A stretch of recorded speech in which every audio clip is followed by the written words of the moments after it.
سب دیکھے حضرت کام ہوتے ہیں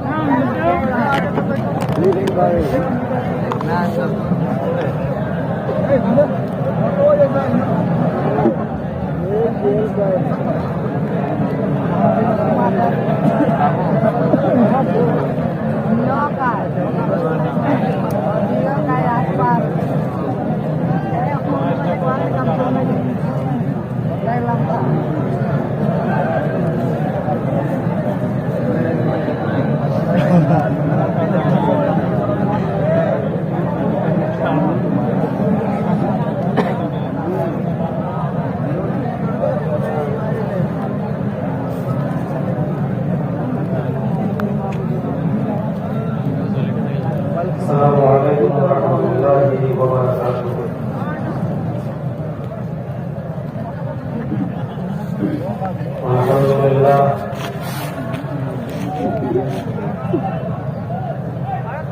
الحمد لله نحمده ونستعينه ونستغفره ونعوذ بالله من شرور أنفسنا ومن سيئات أعمالنا، من يهده الله فلا مضل له ومن يضلله فلا هادي له، وأشهد أن لا إله إلا الله وحده لا شريك له،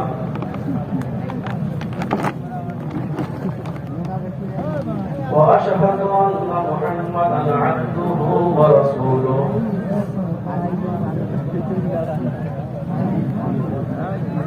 أما بعد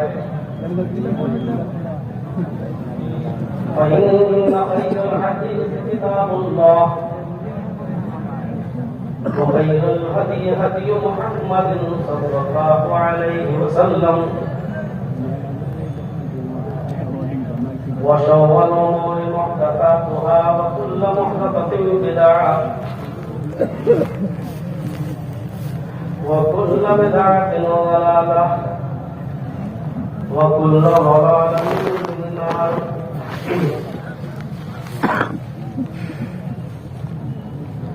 أعوذ بالله من الشيطان الرجيم، بسم الله الرحمن الرحيم،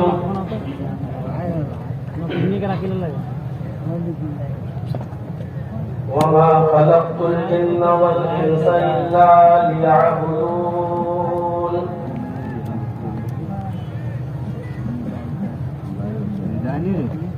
رب اشرح لي صدري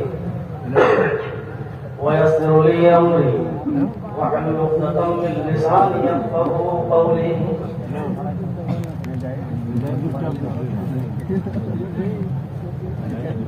وأكثر علماء الكرام،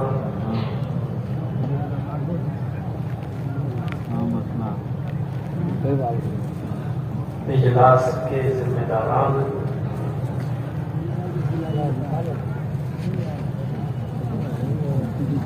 نیما للمٹیا کا اور اس کے احترام و جناب سے تشریف لائے ہوئے معزز سامعین حضرات،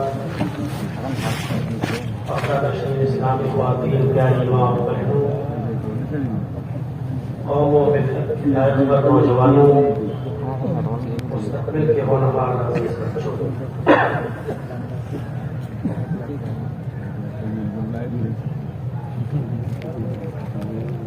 کل آپ نے بہت سے علماء کو سنا اور آج دو روزہ پروگرام کا یہ آخری دن اور تقریباً آخری نشست بھی، اور اب تک آپ نے سب کو برداشت کیا، اب ہم کو بھی کر رہے ہیں۔ اللہ رب العالمین یہاں ہمارے اور آپ کے بیٹھنے کو قبول فرمائے۔ جو باتیں کہی گئی ہیں اور کہی جا رہی ہیں، اللہ رب العالمین ہمیں ان پر عمل کرنے کی توفیق عطا فرمائے۔ قرآن کریم کی بہت ہی چھوٹی سی آیت کا ایک ٹکڑا میں نے آپ کے سامنے پڑھا ہے، وَمَا خَلَقْتُ الْجِنَّ وَالْإِنسَ إِلَّا لِيَعْبُدُونِ۔ اللہ رب العالمین نے فرمایا کہ میں نے جن اور انسانوں کو صرف اس لیے پیدا کیا تاکہ وہ میری ہی عبادت کریں۔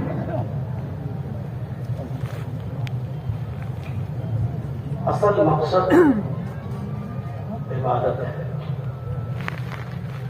دنیا میں ہم اور بھی کام کرتے ہیں، وہ اس کے ضمنی مقاصد تو ہو سکتے ہیں، لیکن اصل مقصد جو ہے وہ عبادت ہے۔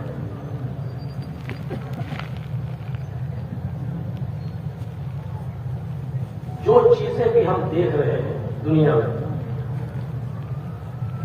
وہ بے مقصد نہیں۔ ہماری آنکھوں کے سامنے اس وقت یہ مائک لگا ہوا ہے، اس مائک کا بھی کوئی نہ کوئی مقصد ہے، اور اس کا مقصد یہ ہے کہ ہم اپنی آواز دور تک، جہاں تک لوگ بیٹھے ہوئے وہاں تک، اور اس سے بھی آگے ہم اپنی آواز کو پہنچا سکتے ہیں۔ آپ یہاں آئے ہوئے ہیں، یہاں بیٹھے ہیں، یہ بے مقصد نہیں، اس کا بھی مقصد ہے کہ آپ قرآن و حدیث کی باتوں کو سنیں، واضح و نصیحت کو سنیں اور اس پر عمل کریں۔ یہ سورج، یہ چاند، یہ ستارے، یہ سیارے، یہ کہکشائیں، یہ زمین، یہ آسمان، سب ایک مقصد کے تحت، اور جب کوئی چیز کسی مقصد کے تحت بنائی جائے اور وہ مقصد پورا نہ ہو تو اس کو رکھی کی ٹوکری میں ڈال دیا جاتا ہے۔ یہ مائک اگر آواز نہ پہنچائے تو آپ اس مائک والے کو پیسے نہیں دیں گے، بار بار ڈسٹرب کرے تو آپ کا غصہ آپ میں آسمان پر چڑھ سکتا ہے، مزید پریشان کرے تو آپ غصے میں مائک کو توڑ بھی سکتے ہیں۔ وجہ صرف یہ ہے کہ یہ جس مقصد کے تحت بنایا گیا ہے اس مقصد کو پورا نہیں کرتا۔ فجر کی اذان کے بعد صبح کا سورج نکلتے ہی آپ کے اس گاؤں سے باہر سڑک کی طرف جو روڈ دکانوں کی طرف نکلتا ہے، باہر کی طرف جاتا ہے، آپ صبح صبح دیکھیں گے کہ کوئی جیپ کاریں چل رہی ہیں، ماروتی وین چل رہی ہے، موٹر سائیکل چل رہی ہے، سائیکل چل رہی ہے، کچھ نہیں تو لوگ پیدل ہی جا رہے ہیں۔ یہ بلا مقصد نہیں جا رہے، کوئی سبزی خریدنے جا رہا ہے، کوئی گوشت خریدنے جا رہا ہے، کوئی اپنے بچے کو اسکول چھوڑنے جا رہا ہے، کوئی اپنی دکان کھولنے کے لیے جا رہا ہے، کوئی اپنے آفس کی طرف جا رہا ہے، کوئی ہاسپٹل کی طرف جا رہا ہے، سب اپنے اپنے مقصد میں لگے ہوئے ہیں۔ انسان، ہم اور آپ دنیا میں آئے ہیں تو ہمارے اور آپ کے آنے کا بھی ایک مقصد ہے، اور مقصد قرآن کریم نے خود بتا دیا ہے، وَمَا خَلَقْتُ الْجِنَّ وَالْإِنسَ إِلَّا لِيَعْبُدُونَ۔ ہم نے جن اور انسانوں کو صرف اس لیے پیدا کیا کہ تاکہ وہ میری ہی عبادت کریں، یہی اصل مقصد ہے۔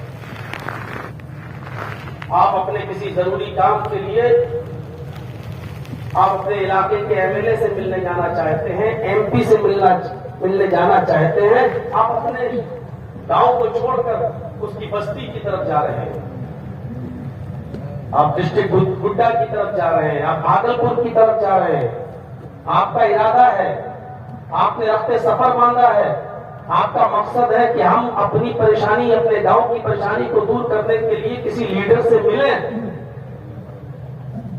آپ لیڈر سے ملنے کے لیے جا رہے ہیں, اپنی بیوی سے کہتے ہیں میں جا رہا ہوں, محلے کے لوگوں سے کہتے ہیں کہ میں جا رہا ہوں, اور آپ نے اپنا علاقہ چھوڑا, سفر کیا, فور ویلر بک کی یا اپنی گاڑی کی یا پرائیویٹ گاڑی پر سفر کیا.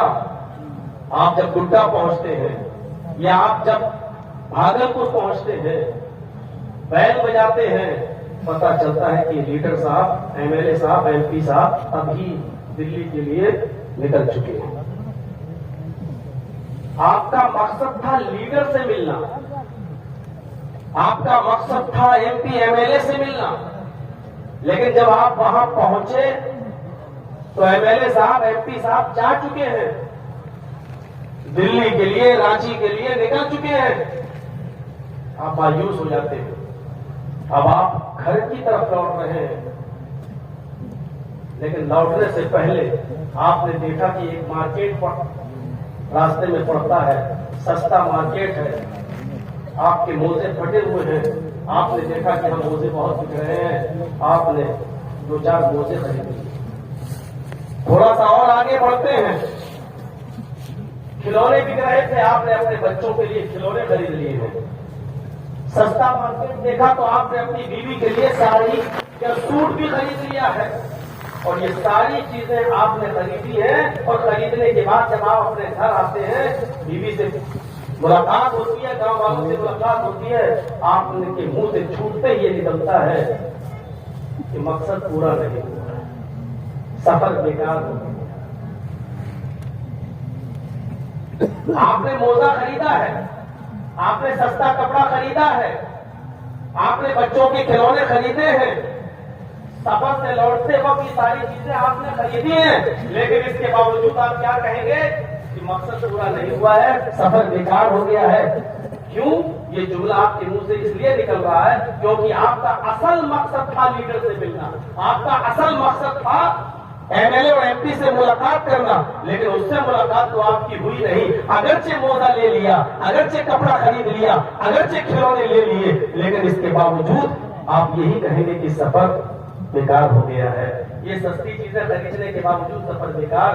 کیوں؟ کیونکہ اصل مقصد تھا لیڈر سے ملنا, وہ نہیں ہو پایا. آپ چاہے کتنی ترقی کر لیں, آپ چاہے کتنی اونچی کوٹھیاں بنا لیجیے, آپ چاہے جتنے اونچے محلوں میں داد عیش لے لیجیے, آپ سریا پر سوار ہو جائیے, آپ ہوائی جہاز کی ایجاد کر لیجیے, آپ راکٹ بنا لیجیے, آپ سائنٹسٹ بن جائیے, آپ اپنے بچوں کو M B B S, M D اور ایم ایس کرا لیجیے, آپ سب کچھ کرا لیجیے, لیکن اگر آپ اپنی زندگی کے اصل مقصد عبادت سے دور ہیں تو آپ کا یہ سفر بیکار ہے, آپ کی زندگی کا مقصد بیکار ہے, آپ بالکل فلاپ ہو چکے ہیں. اگرچہ آپ نے اپنے بچے کو ایم بی بی ایس بنا لیا, ایم ایس کرا لیا, ڈاکٹر بنا لیا, انجینئر بنا لیا, یہ سب کچھ ضمنی مقاصد تھے, لیکن اصل مقصد سے آپ خود دور ہو گئے اور اپنے بیوی بچوں کو آپ نے دور کر دیا.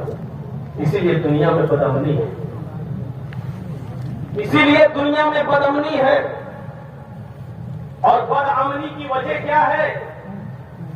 اگر آپ کسی لیڈر سے پوچھیں گے تو وہ اس کا ریزن کچھ اور بتائے گا. دنیا میں اس ہنگامہ آرائی کا ریزن اگر آپ کسی فلاسفر سے پوچھیں گے تو وہ اس کی وجہ کچھ اور بتائے گا. اگر آپ کسی کمیونسٹ سے پوچھیں گے کہ دنیا میں یہ ہنگامہ آرائی کیوں ہے, یہ بدامنی کیوں ہے, شانتی کیوں نہیں ہے, ایک دوسرے کا دشمن کیوں ہے, تو وہ کمیونسٹ اس کا ریزن کچھ اور بتائیں گے. آپ کسی لیڈر سے پوچھیں کہ دنیا میں ہنگامہ آرائی کیوں ہے, یہ بدامنی کیوں ہے, تو وہ کہے گا بڑھتی ہوئی آبادی اس کا ریزن ہے. 2 کے بجائے لوگ 10 بچے پیدا کر لیتے ہیں, بدامنی تو ہوگی. گاؤں میں 20 آدمیوں کے لیے اناج پیدا ہوتا ہے, 100 لوگ رہنے لگیں گے تو لڑائی تو ہوگی. بزنس اور کاروبار سے 20 لوگوں کا ہے اور 100 لوگ، سب کو نوکری کہاں سے ملے، سب کو بزنس کہاں سے دیا جائے، تو بدامنی تو ہوگی، لوگ چوری کریں گے، ڈاکہ ڈالیں گے، بدامنی تو ہوگی۔ اگر آپ اس بدامنی کا ریزن، اس بدامنی اور اشانتی کا کارن اگر آپ لیڈر سے پوچھیں گے تو کہے گا کہ بڑھتی ہوئی آبادی۔ اگر آپ کسی فلاسفر سے پوچھیں گے، فلسفی سے، کہ دنیا میں بدامنی کیوں ہے، دنیا میں اشانتی کیوں پھیلی ہوئی ہے، ایک دوسرے کا دشمن کیوں ہے، ایک دوسرے کو دیکھنا کیوں نہیں چاہتا، تو فلاسفر اس کا جواب دے گا دنیا میں اس کا اصلی وجہ ہے ایٹمی ہتھیار۔ اس موجودہ دور میں ہر ملک یہ چاہتا ہے، کنٹری یہ چاہتی ہے کہ ہمارے پاس ایٹم بم ہو جائے، ہائیڈروجن بم ہو جائے، دوسرے لوگ ہم سے ڈرنے لگے۔ دیکھ لیجیے آپ روس کی اور یوکرین کی لڑائی، ہر بات پر دھمکی کہ اب نیوکلیئر ہتھیار ہم چھوڑ دیں گے، اب پرمانو کا بم گرا دیں گے۔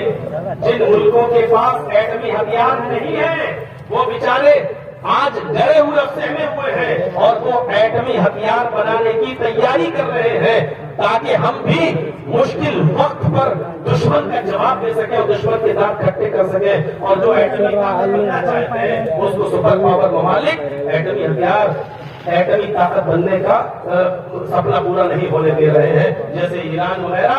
میرے بھائیوں آپ غور کیجیے گا، میں آ رہا ہوں اصل چیز پر جہاں میں آپ کو لانا چاہتا ہوں۔ ذرا تصور کیجیے، لیڈر کہتا ہے دنیا میں بدامنی کی وجہ کیا ہے؟ بڑھتی ہوئی آبادی، بڑھتی ہوئی جن سنکھیا۔ کسی فلاسفر سے پوچھیں گے تو فلسفی پوچھے گا، جواب کیا دے رہا ہے؟ بدامنی کا کارن کیا ہے، بدامنی کا ریزن کیا ہے؟ ایٹمی ہتھیار۔ یہ سارے ایٹمی ہتھیاروں کو ختم کر دو، دنیا کے اندر امن و سکون پیدا ہو جائے۔ اور کسی کمیونسٹ سے پوچھو کہ دنیا میں بدامنی کیوں ہے، تو کمیونسٹ اس کا جواب آپ کو یہ دے گا کہ پیداوار کی صحیح تقسیم نہیں ہو رہی، پیداوار کی صحیح تقسیم نہیں ہوتی ہے۔ مطلب سمجھ رہے ہیں، اللہ نے کسی کو امیر بنا دیا، کسی کو غریب بنا دیا، کسی کو کوٹھی کا مالک بنا دیا اور کسی کو جھونپڑی دے دی۔ کوئی بڑے 5 منزل مکان میں داد عیش لے رہا ہے اور کچھ لوگ ایسے ہیں جن کو جھونپڑی بھی نصیب نہیں ہے، وہ فٹ پاتھوں پہ سوتے ہیں اور نشے سے لت پت نوجوان لڑکے اپنے نشے میں گاڑیاں چلاتے ہوئے ان فٹ پاتھوں پر سونے والے لوگوں کو اپنی گاڑیوں سے کچل دیتے ہیں۔ دنیا میں پیداوار کی صحیح تقسیم نہیں ہو رہی ہے۔ کوئی اللہ نے کسی کو امیر بنا دیا، کسی کو غریب۔ اگر سب لوگوں کو برابر کر دیا جائے، امیر اور غریبی کا فرق مٹا کر سب کو برابر دولت مل جائے، سب کے مکان ایک جیسے ہو جائیں اور سب کے پاس ایک جیسی دولت ہو جائے تو دنیا میں امن و سکون پیدا ہو جائے۔ غریب ہے وہ امیر بننا چاہتا ہے، امیر اور زیادہ امیر بننا چاہتا ہے، اس لیے دنیا کے اندر بدامنی ہے۔ لیکن دنیا میں سب لوگ ایک جیسے نہیں ہو سکتے ہیں۔ جب سب ایک ہی جیسے ہو جائیں گے تو یہ مکان کون بنائے گا؟ جب ہمارے پاس بھی تمہارے برابر پیسہ ہو جائے گا تو رکشہ کون چلائے گا؟ جب ہم بھی تمہارے بدلے مقابل جب ہم برابر کے ہیں تو سبزی کون بیچے گا؟ پھر ہمارے مکانات کی تعمیر کون کرے گا؟ پھر ٹرینیں کون چلائے گا؟ پھر اسٹیشنوں پر نوکری کون کرے گا؟ پھر آفسوں میں کون بیٹھے گا؟ کیونکہ ہم تو برابر ہیں، جتنا پیسہ تمہارے پاس اتنا میرے پاس، جیسا مکان تمہارے پاس ویسا مکان ہمارے پاس۔ در حقیقت اگر دیکھا جائے تو یہ تینوں جواب غلط ہیں۔ دنیا میں بدامنی نہ تو لوگوں کی بڑھتی ہوئی آبادی ہے اور نہ ہی ایٹمی ہتھیار ہے اور نہ ہی پیداوار کی صحیح تقسیم کرنا ہونا ہے، بلکہ اصل وجہ جو دنیا کی بدامنی کی ہے وہ یہ ہے کہ ہم نے لوگوں کو ان کی حیات کے اصلی مقصد سے روک دیا ہے، اس سے دور کر دیا ہے۔ ہم نے ان کو بتایا ہی نہیں کہ حیات کا، آپ کی زندگی کا اصلی مقصد کیا ہے۔ اس دنیا کے اندر ہنگامہ آرائی تو ہونا ہی ہونا ہے۔ آپ ایک مثال سے سمجھنے کی کوشش کیجئے، اصلی مقصد سے ہم نے لوگوں کو جوڑا ہی نہیں ہے۔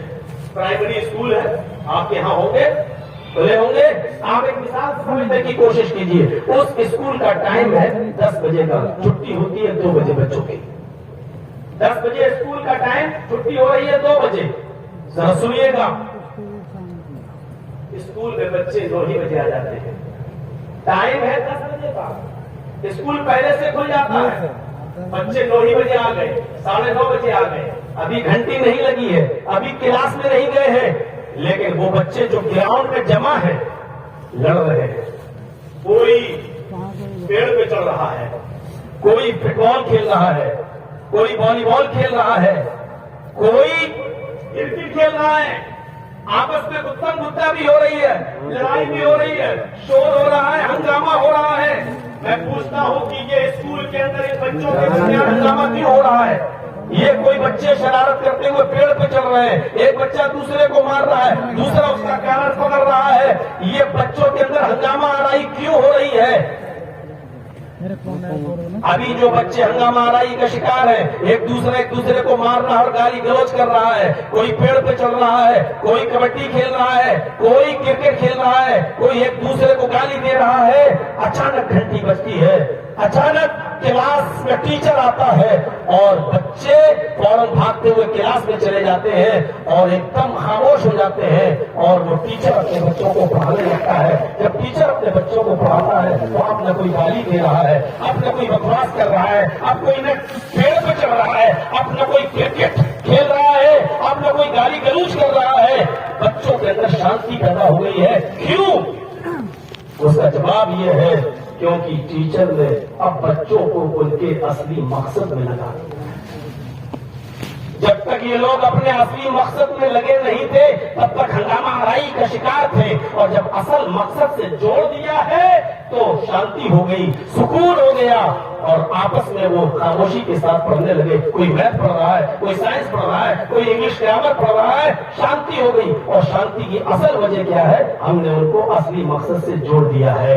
اس پوری دنیا کو بتاؤ، اس بدامنی اور پوری دنیا میں جو ہنگامہ آرائی پھیلی ہوئی ہے اس کی اصلی وجہ یہ ہے کہ ہم نے لوگوں کو ان کی حیات سے، ہم نے ان کی زندگی کے اصلی مقصد سے ان کو نہیں جوڑا ہے. اور اصلی مقصد قرآن بتاتا ہے وَمَا خَلَقْتُ الْجِنَّ وَالْإِنسَ إِلَّا لِيَعْبُدُونَ.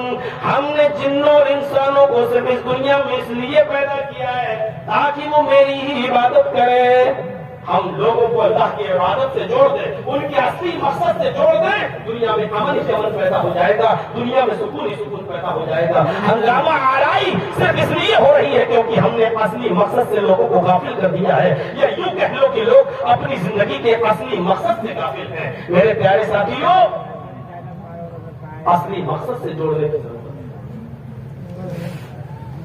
اتنی لمبی تمہید کے بعد اب آپ سمجھے ہوں گے کہ قرآن کی اس آیت کا اصلی مقصد کیا ہے.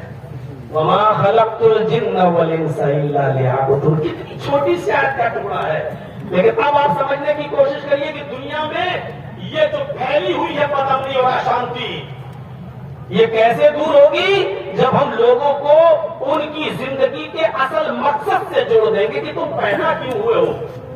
پھر میں کہہ رہا ہوں، میں یہ نہیں کہہ رہا ہوں کہ آپ اسلامی پڑھتے رہیے اور تصویر گھماتے رہیے اور مسجد کے اندر بیٹھے رہیے اور جنگل کے اندر جا کے سبحان اللہ کی رٹ لگائیے. میں یہ نہیں کہہ رہا ہوں. آپ کو محنت بھی کرنا پڑے گی، بیوی بچوں کے لیے آپ کو کھیت بھی جوتنا پڑے گا، رکشہ بھی چلانا پڑے گا، اپنا علاقہ چھوڑ کر دلی کے اندر مزدوری بھی کرنا پڑے گی، بامبے بھی جانا پڑے گا، آپ کو کپڑا بھی سلنا پڑے گا، آپ کو اپنے بیوی بچوں کا پیٹ پالنے کے لیے اور اپنے بچوں کی اعلیٰ تعلیم کے لیے محنت بھی کرنا پڑے گی. لیکن اس چیز کو بھی ہم عبادت کا نام دیتے ہیں. یہ بھی عبادت ہے. اپنی بیوی اور بچوں کے لیے محنت کرنا بھی عبادت کا ایک حصہ ہے. میرے بھائیوں، اللہ کے نبی تو یہاں تک فرماتے ہیں کہ پیار محبت میں اگر کھانے کا ایک لقمہ، روٹی کا ایک لقمہ اٹھا کر اگر آپ اپنی بیوی کے منہ میں ڈال دیتے ہیں تو یہ بھی ثواب ہے، یہ بھی عبادت ہے. عبادت کا معنی بڑا وسیع ہے، عبادت کا معیار بڑا وسیع ہے. عبادت صرف 2 رکعت پڑھنے کا نام نہیں ہے. عبادت صرف ظہر کی نماز میں 4 رکعت اور 4 رکعت پڑھنے کا نام نہیں ہے. فجر میں اٹھ جانے کا نام عبادت نہیں ہے. عصر اور مغرب پڑھ لینے کا نام عبادت نہیں ہے. عبادت کا معیار بہت وسیع ہے. میرے پیارے ساتھیوں، ہمیں سمجھنا پڑے گا کہ عبادت کا اصل معیار کیا ہے. وَمَا خَلَقْتُ الْجِنَّ وَالْإِنسَ إِلَّا لِيَعْبُدُونَ. میں نے جن اور انسانوں کو صرف اس لیے پیدا کیا تاکہ وہ میری ہی عبادت کرے. میری بچوں کے لیے محنت کرنا عبادت ہے، ان کے لیے کمانا عبادت ہے، رکشہ چلانا، اس مقصد کے تحت ہم اپنی بیوی اور بچوں کی پرورش کریں گے اور اللہ کا حق ادا کرتے رہیں تو یہ بھی عبادت ہے میرے بھائیوں. عبادت کا مفہوم بڑا وسیع ہے جو میں شروع سے کہتا چلا رہا ہوں. اس بات کو سمجھنے کی کوشش کرو. یہ الگ بات ہے کہ ان عبادیات میں افضل عبادت نماز ہے. یہ الگ معاملہ ہے.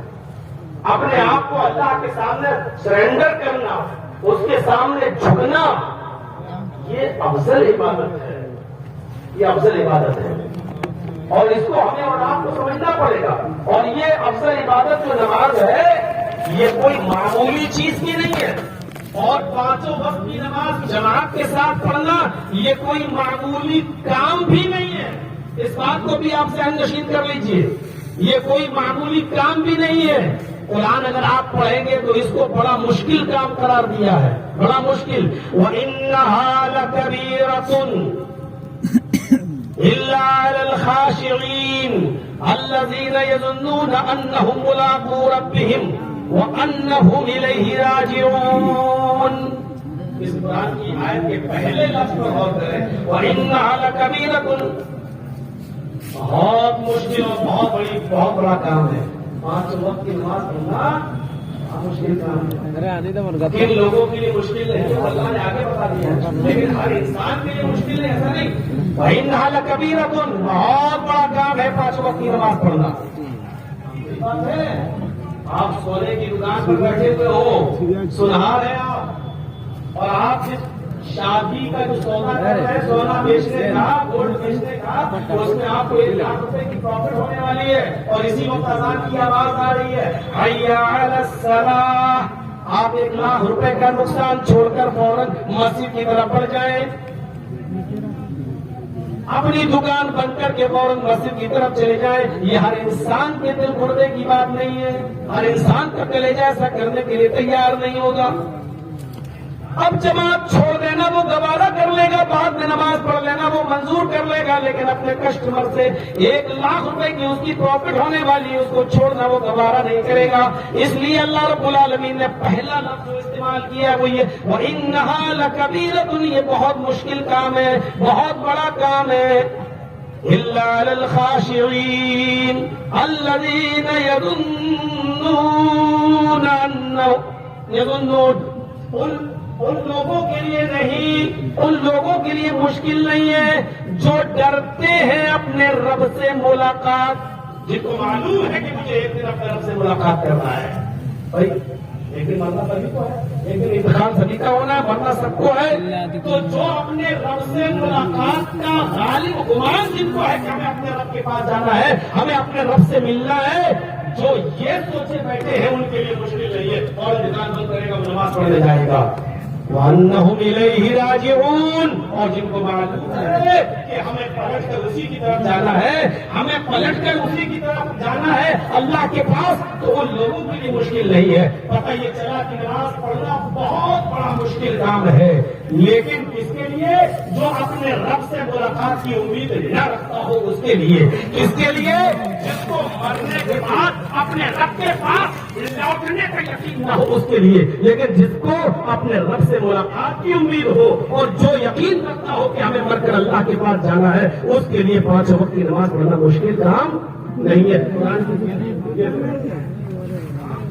قرآن کی آیت نے کلیئر کر دیا ہے. ہمیں اور آپ کو اس بات کو سمجھنا ہوگا, یہ اصل عبادت ہے. دنیا میں بدامنی پھیلنے کی وجہ یہ ہے کہ ہم نے لوگوں کو ان کی اصل مقصد سے غافل کر دیا ہے. وہ نہیں پہچان پا رہے کہ ہمارا اصل مقصد کیا ہے. 50 تقریروں میں اور علماء سے آپ نے سنا ہوگا کہ قیامت کے دن سب سے پہلے حساب و کتاب اسی نماز کا ہوگا. ہر سال ہوتے ہیں, ہر سال پروگرام ہوتے ہیں, لیکن جلسوں کے بعد آپ رزلٹ دے سکتے ہیں. ابھی یہ جلسہ ختم ہے ہوگا, یہ آنے والا ہوا, یہ لوگوں کا یہ لوگوں کی بھیڑ, یہ ابھی جو یہاں سے جائے گی فجر میں, آپ کی مسجدیں آپ کو بتا دیں گی کہ اس جلسے کا کتنا اثر ہوا ہے. اول ما یحاسب به العبد یوم القیامہ الصلاۃ, سب سے پہلے جو قیامت کے دن حساب و کتاب ہوگا وہ نماز کا ہوگا, وہ قیامت کا دن.